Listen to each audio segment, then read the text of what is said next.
Welcome to Community Taking Action, ABCD's program highlighting people and organizations doing great things in and around the Boston area. And today we have a great one. We have Jeff Bino, who's the athletic director at Roxbury Boys and Girls Club, but also the founder of the Manny Wilson Basketball and Education Program. Welcome to the program, Jeff. Thank you, bro. How you doing? It's been a long time coming. Too long. You're currently at the Roxbury Boys and Girls Club with Andrea Swain, and you are the athletic director there.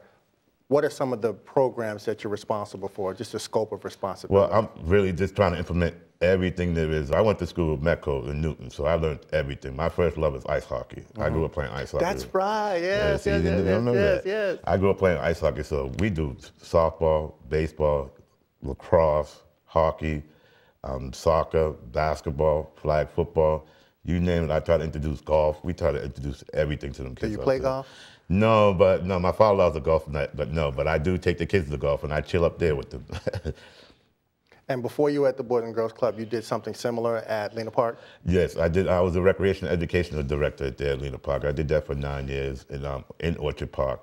And that's where I learned all my craft under a great man who is my pastor now, Willie James. And I owe it all to him for just teaching me everything he knows.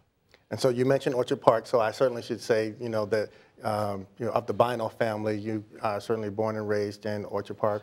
Yeah, the community says it's one of the toughest places in the city of Boston, but I think it's home for me. I always tell the kids, the teens that I work with, I grew up in a place where the village took care of the kids, and I'm a product of that village, working with the community. I'm about my community. I wear my community on my sleeve. You know that. I love where I grew up at, and I'll do anything for my community right now.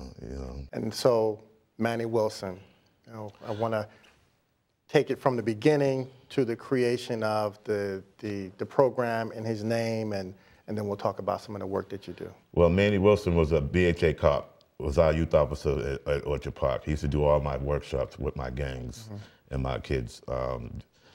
Guns, drugs, you name it, he did. I mean, he had a suitcase of stuff that he would bring to the kids so they could see, the drugs, the guns, and what to do. And he saved a lot of my kids' lives. Me and a young man named Kevin Gaston, we brought up PSL, Orchard Park Summer League, which we played basketball, flag football, softball, hockey, all kinds of sports for the kids to do in the summertime. We worked with like over 500 kids in the summer for 7 weeks. And that's why I learned, that's why I started doing all this. And Manny used to come by and check on us, making sure we was doing all right. Him and Carlton would check on us, making sure the kids were doing what they're supposed to be doing. If the kids were in trouble, Manny would come. You're gonna go with me or you're gonna go with BPD, who you wanna go with, But that was good to have them eyes for the kids. When he passed, the kids wanted to name it after him because they had that connection with him.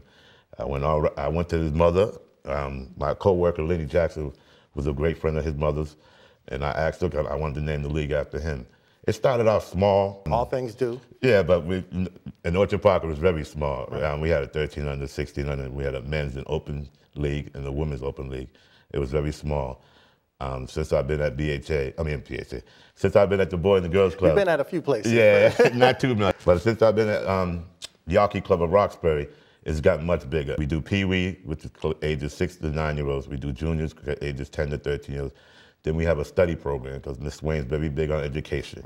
So the kids have to have a study hall. They got to go to study hall before they play basketball. We ask the kids to keep at least a B average to play ball. If they can't keep a B average, we get them a tutor to help them with their schoolwork.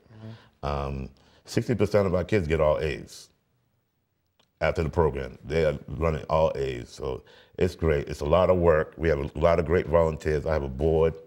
I have coaches. How do you connect the work that you're still doing to the memory of Manny Wilson? Well, just being there every day, because I remember I had a problem when I was working with BHA. One of my kids that got shot in front of me, right. And I was ready to quit. I was ready to quit the job because I was making an influence with the kids. And Manny called me and told me I couldn't save everybody. Because I was ready to quit the job. I didn't want to do this no more because the kids were dying. Back in the 80s when I was working at Orchard Park, I was going to funerals every other weekend. Right. And it was tough on me. I didn't have nobody come talk to me. I didn't have somebody to talk to my kids. But yeah, it was really tough on me. He told me I couldn't save all of the kids. You do one at a time. You can't save everybody in the community. So I owe it to him. I owe it to a lot of people, not just Manny, in my community. And the coaches that you have, obviously giving a lot of time on the weekends, what type of guidance do you give to them to continue the message that when you talk directly to a student? Please, they give me the guidance because their kids, a lot of the coaches, their kids are involved with the Boys and Girls Club now.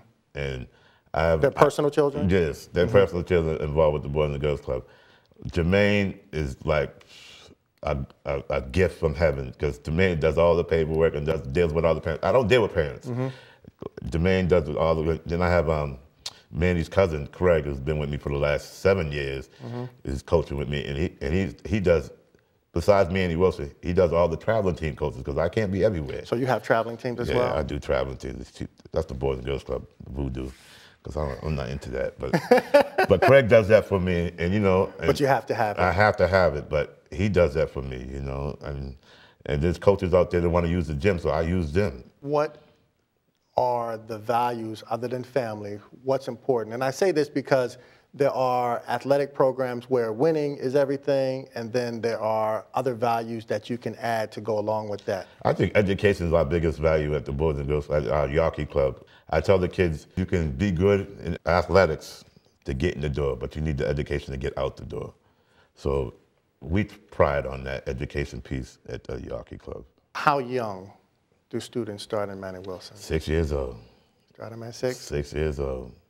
And they want to be 5, but I'm like 6 years old. You start them at 6. You take a young person, 6 years old, boy and girl. When they're done, when they are 17 and 18 and they're getting out of high school and they've been through many, many years of the Manny Wilson program, in a best case scenario, what type of young person is that? You kind of describe that young person. I hope he's a leader in the community and giving back. And I hope he's taking care of doing whatever you got to do at home and being a real good family. I'm glad you just said that because one of my best pet peeve is Jalen Adams. Jalen Adams goes to Connecticut, is a star basketball player for Connecticut. Jalen started at the Manny Wilson when he was 8 years old. Wonderful. And you know, I have a lot of stories, but I just can't remember all of them. But Jalen's one of my best kids. He started Manny Wilson when he was young. Now he's playing ball at Connecticut, and the kids can see it. You know, I have a little cousin, Malik's last, Rochelle. He played Manny Wilson when he was 7 years old. He's in college now, you know, playing ball. So we have a lot of success stories. I just can't remember them all, bro. That's okay. No, we only need a couple. We certainly, I think the love comes across in terms of what you're doing. And it's important to really try and capture what those values are. And it's not just boys. We have a lot of girls, and a lot of our girl ball players are playing in college balls too. Really? Yes. I want to, as we get ready to wrap up, how can people reach out to you and connect you? When someone sees the video, oh, let me see what I can do to help Jeff and support him. Well, we have a website, leaguelineup.com/Manny Wilson. I also have a Facebook page, Jeffrey Bino, and you can get me at the Boys and Girls Club. It's gbino@bgcb.org. And I'm out there. I try to be out there. You know that. Social media works. Anything else that you want that we haven't talked about, because we've covered a lot, but I want to make sure that if there's any message or words that you want to kind of get out about Manny Wilson, about Orchard, about Yawkey. No, just if you're an alumni at Yawkey Club of Roxbury, come down there and just ask for some help. We can always use some help. We have 350 kids a day now. Really? Yeah. You don't have time to rest. No, I don't, man. You don't need to rest. Jeff, man, it's been a long time. I really want to thank you for coming on the program, and I think we covered a lot, and I hope that it's helpful in all the work that you're doing. Thank you, bro. It's been a while. Good, good. That concludes our program today. Be sure to follow us on Facebook, Instagram, and Twitter, and if you've missed any episodes, you can catch them on YouTube. Thank you for watching Community Taking Action. I'm your host, Eric Mitchell. Until next time.